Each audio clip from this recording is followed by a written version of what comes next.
Hi everyone, this is Dr. Nitin Chhoda and welcome to this episode of Ignition Time. Thank you so much for being a viewer. Thank you so much for being a subscriber. I want you to know that you are greatly appreciated. This channel, the Ignition Time channel, is about the country, it's about the economy, and it's about your money. I want our viewers and subscribers to know that I personally don't care. I really don't care if you're pro-Trump or anti-Trump. If you want to get into an argument in the comment section below, be my guest. I actually don't care whether you're pro-Trump or anti-Trump or whether you're pro-Biden or anti-Biden. I've learned doing all the videos on my channel that I've been doing for a long time that whenever I say something that is remotely critical of President Trump, everybody calls me a Democrat. I've learned that every time I say something remotely critical of House Speaker Pelosi or Joe Biden, everybody calls me a Republican. So guess what? I don't care. So for me, it's not about the red or the blue. It's about the red, white, and blue. I'm not Democrat. I'm not Republican. I am American. And I'm proud to say that when I saw the press conference that was given by President-elect Biden, I was very much comforted because I think President-elect Biden is doing things that the country that need to be done, and he is speaking the words that the country need to hear. Again, for the 1% of you who are going to freak out that I'm speaking positively about President-elect Joe Biden, guess what? I don't care. So the point I'm trying to make is that President-elect Biden is saying things that the country needs to hear. He's trying to heal the country. He's trying to unite the country, which is what we need now because we are a deeply divided country. Let's take a look at this first segment with President-elect Biden, where he talks about the fact that American people have made it clear that they want an end to the bickering, they want an end to the arguing, they want an end to all this finger pointing and all these arguments, and they want to see both sides reach across the aisle. They want to see Republicans work with Democrats, they want to see Democrats work with Republicans, and they want essentially everyone to work together. We need this at this moment in time. And again, I do believe that what President-elect Biden said is important. It's soothing, it's comforting, it's what we need at this time in the history of our country. Let's roll the tape and see what President-elect Biden had to say about the needs of the American people and about us needing to work together. In this election, the American people made it clear they want us to reach across the aisle and work together on matters of national concern to get something done.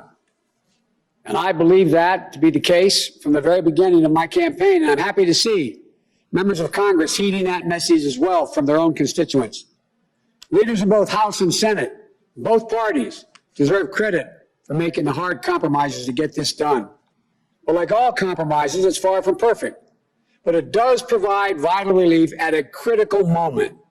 However, as I've said all along, this bill is just the first step, a down payment in addressing the crises, more than one that we're in. There's a lot more work to do. Early next year, I'm going to put forward to the Congress my plans for what comes next. We'll need more help to fully distribute the vaccine. We're going to need more testing in order to be able to open our schools. We need more funding to help firefighters and police, many of whom are being laid off as I speak. And the same with nurses, risking their lives in the front lines. The same for millions of hurting families who are unable to put food on the table, pay rent, or the mortgage. Unemployment's extended for another 10 weeks. It's going to take a lot longer than that. But Congress did its job this week. And I can and I must ask them to do it again next year. But even with the changes in approach I'm going to put in place in late January, people are still going to be getting sick and dying from COVID. One thing I promise you about my leadership during this crisis, I'm going to tell it to you straight. I'm going to tell you the truth. And here's the simple truth. Our darkest days in the battle against COVID are ahead of us, not behind us. So we need to prepare ourselves to steel our spines. As frustrating it is to hear, it's going to take patience, persistence, and determination to beat this virus. There'll be no time to waste in taking the steps we need to turn this crisis around. My administration will start to do its part on our first day in office with masking requirements, a new strategy for testing, accelerated protection, protective gear. And we're going to challenge Congress and the American people to step up immediately as well to do their part. As with the relief bill passed by Congress, there's another challenge which my administration will confront on a bipartisan basis. Now, in the second segment, this segment is also very important. I want our viewers and subscribers to know that I own software companies, so I understand the importance of cybersecurity. This is my personal opinion. If you think that the pandemic is one of the biggest threats we have faced, I'm here to tell you that you're wrong. The biggest threat we face is a breach of our nation's cybersecurity.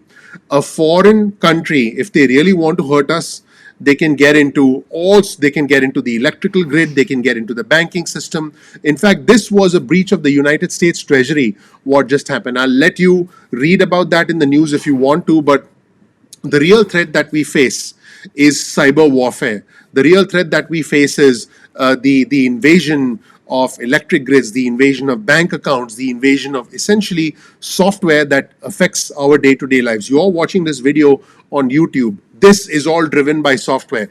I'm recording this on devices that run on software. Everything around us is run by software. In fact, speaking of software, let me show you how software affects the lighting on this video. Yeah, you're going to find this a little strange, but this is part of my setup. Watch this. Alexa, turn off the third plug. Okay, now the light went off there. Now watch this. Alexa, turn off the second plug. Do you want me to do the video in the dark like this? Actually, this lighting is not that bad. But guys, this is all software. Alexa, turn on the third plug. See, now this is what happens when software doesn't work. Alexa, turn on the third plug. See, guys, check that out. That's software. And by the way, check this out. This is unbelievable. I did not plan for this. Alexa has actually frozen right now. I am actually not kidding. If you see that little blue circle right there, that right there is Alexa freezing. Alexa, guys, see this, guys, it's unbelievable. I could not have planned for this even if I wanted to.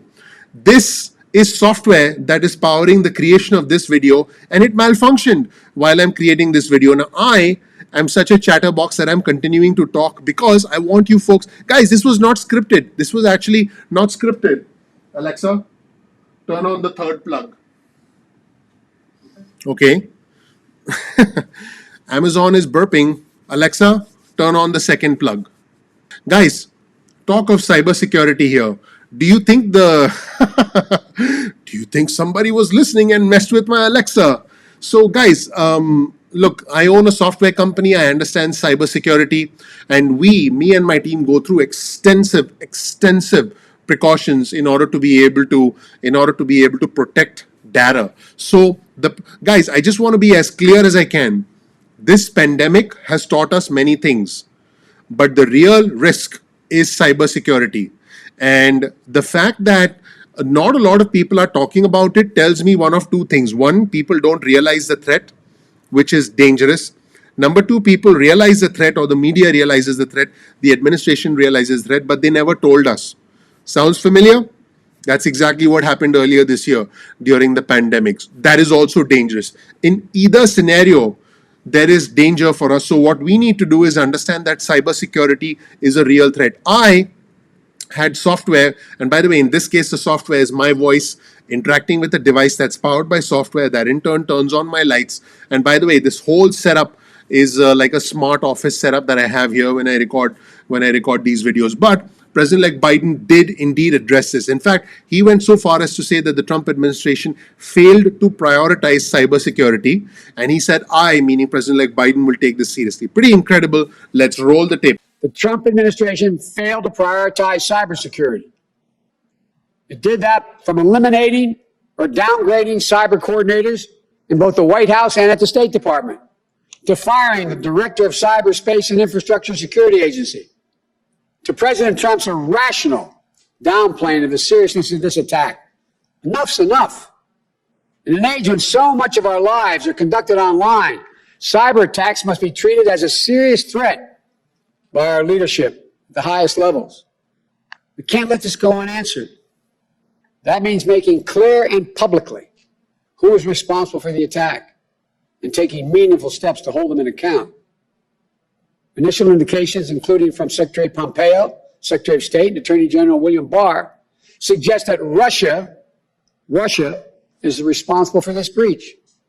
It certainly fits Russia's long history of reckless disruptive cyber activities. But the Trump administration needs to make an official attribution. This assault happened on Donald Trump's watch when he wasn't watching. It's still his responsibility as president to defend American interests for the next 4 weeks. But rest assured that even if he does not take it seriously, I will. While I'm disappointed by the response of President Trump, I was pleased to see leaders in both parties in the Congress speak out loudly and clearly on this attack. Again, I want to thank prominent Republicans in the Senate, particularly for speaking out. It's a sign that with the new administration, we can confront these threats on a bipartisan basis with a united front here at home. That should be encouraging to the American people and a warning to our adversaries. In the meantime, the president's team for the next 4 weeks need to cooperate fully, which they haven't been doing, to share information that becomes available on both the impact and our response to ensure a smooth transition to protect the American people as administrations change. Over the next month, I intend to continue focusing on building my team so that the right people are in place on day one of my administration to take over this effort, to prioritize cybersecurity across the board. And I'll consult with experts to plan for the steps that my administration will take in order to secure our systems, improve our cyber defenses, and to better withstand future attacks that we know will come, and to impose cost on those who conduct them. And I fully expect bipartisan support from this based on what we've heard so far. Our adversaries are highly capable. Cyber threats are among the greatest threats to our global security in the 21st century. And I believe we have to treat them with the same seriousness of purpose that we treated threats of other unconventional weapons. We have to work with our allies to establish clear international rules and mechanisms to enforce them, and consequences for those countries that violate them. In the third segment, President-elect Biden said something again that we expect presidents to say. We expect presidents to bring the country together and not further divide us. And again, these are words that we need to hear. Again, it doesn't matter to me whether you're red or blue. For me, it's not about whether you're a Democrat or whether you're a Republican. For me, it's about being American. You're American and I am American first before we are Democrats or Republicans. So President-elect Biden says, let's come together. Let's work together. It's time to heal and rebuild. And it's time to move forward as a country. And he said, this should be a time of unity. This is a time of unity. Let's roll the tape and hear what President-elect Biden had to say. As I look at the first of what will be millions of vaccinations going in the arms of Americans after hundreds, thousands of lives lost, a Congress finally passing an economic relief package after months and months of delay, and a new urgency for a bipartisan approach to cybersecurity after years of a president who refused to stand up to our adversaries and hold them accountable. I'm reminded of a quote this season from a Jesuit priest named Alfred Delp. He wrote, quote, "Advent is a time for rousing." Delp believed at first we are shaken to our depths, and then we're ready for a season of hope. As a nation, we've certainly been shaken to our depths this year. Now it's time to awaken, to get moving, time for hope. We've gotten through tough times before in this nation. We'll get through these difficult times as well. And we'll do it by coming together, by working with one another, by being, you've heard me say many times, but we are at our best, the United States of America. There are certain things that rise way above partisan differences that threaten the United States. There are national security interests that require us to cooperate. And I'm confident we'll be able to do that. After a year of pain and loss, it's time to unite, to heal, to rebuild. For all those who are suffering right now, who've had enormous loss, lie awake at night wondering what tomorrow's bring, I'd say, well, God bless you all, and I promise you, we're going to continue to push as hard as we can to finish the job. And in the next segment, and I think this segment is particularly telling, this is why I said that cybersecurity needs to be taken really seriously. President-elect Biden said, we will respond in kind because we know who essentially breached some of our most secure systems. By the way, the passwords for the secure systems were ridiculous. There were some passwords that were easy to breach. An inexperienced hacker could have breached some highly secure systems. So billions and billions of dollars are needed to shore up our cybersecurity. The things that we take for granted, the things that you take for granted, the ability to do secure transactions with your credit card, with banks, the ability to pay bills securely, the ability to talk to someone. For me, the ability to interact with other devices, in my office with my voice, all of those things that we take for granted can indeed be breached. And what President-elect Biden said is, we will respond in kind. There are many options I will not discuss now. That's what I want from the president-elect. Let's roll the tape and listen to what President-elect Biden had to say. We need international society, international rules of the road on cybersecurity. We have to bring along our allies and our friends so we hold everyone accountable who breaches any of these basic fundamental rules. And lastly, I believe that when I learn the extent of the damage and in fact who is formally responsible, they can be assured that we will respond and probably respond in kind. There's many options which I will not discuss now. Why not lay out those kind of options publicly, though? Isn't part of the issue here deterrence and the fact that Russia felt some impunity if it is indeed Russia to do what they've done? We have not done that in any other areas where we have faced international crises. We don't sit here and say that we're going to strike you with a nuclear weapon. We don't sit and we're going to say and so on. That's it, everybody. Let me know what you think of President-elect Biden's comments. Again, it shouldn't matter whether you're red or blue. So for the 1% of you who freak out that I'm highlighting what President-elect Biden has said, guess what? Number one, I don't care. Number two, I have done many videos where I've highlighted and praised what President Trump has done. I'm not trying to convince you. I'm not trying to appease any one person. I'm trying to present what I think is best for the country. Thank you so much for watching. Please comment below and you'll find a link to the entire press conference with President-elect Biden in the description section below. I will do another video where I highlight comments from President-elect Biden as it pertains to the stimulus check and more economic relief as it pertains to the third stimulus check. So definitely, please subscribe to our channel, please enable notifications, and please click the like button so you get notified when we release that video. Thank you so much for watching, everybody. My name is Dr. Nitin Chhoda with Ignition Time. I want you to know that you are greatly appreciated. If you don't know anything about me, please check out my video. You'll learn more about who I am, what my journey has been like, and why you should listen to me.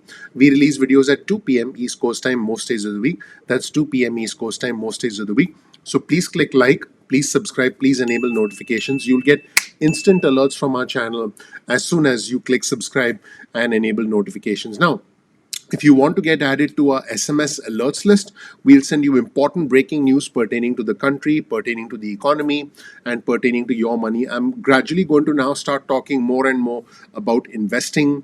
I'm going to talk more and more about saving money.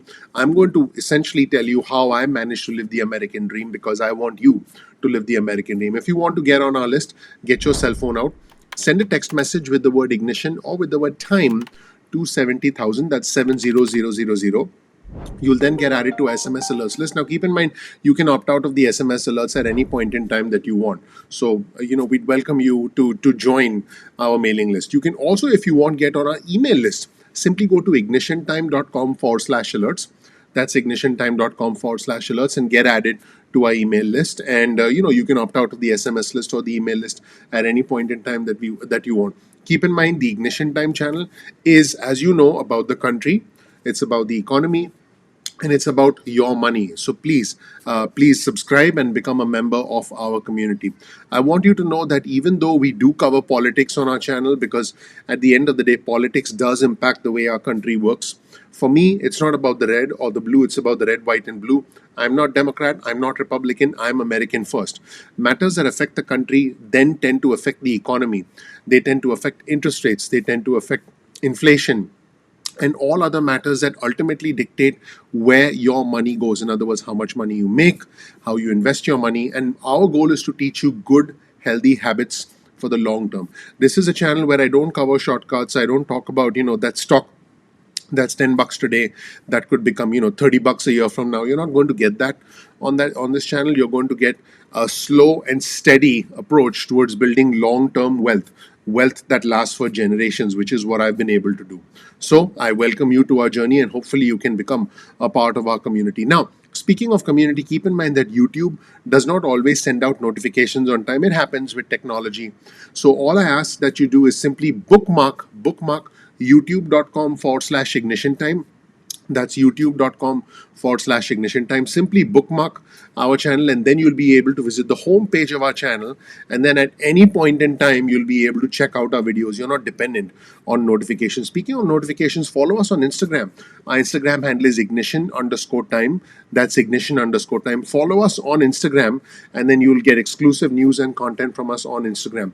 I also recommend that you follow us on Twitter. Our Twitter handle is also ignition_time. That's ignition_time. Follow us on Twitter. Now, you can actually click the bottom right side corner of your screen and actually click and subscribe with click that button on the bottom right hand corner of the video that you're looking at right now, and simply click that button and you'll become a subscriber. So please click subscribe. Please enable notifications. I would really appreciate that. Please click like. That does help out the YouTube algorithm. The one thing I'm personally very proud of is our fabulous community. I appreciate you all. Our community is intelligent, it's respectful, it's bipartisan. You'll probably make some new friends in our community. So go ahead and comment below. I think you'll get a lot out of it. And finally, please share this video with at least 2 friends or family members. In fact, just 2 friends or family members. You sharing this video with just 2 people will mean a lot to me personally. Thank you so much. I appreciate you all. One last time, please click like, please subscribe, please enable notifications. I'm looking forward to seeing you in the next episode of Ignition Time. I appreciate you. I'll talk to you soon. Bye.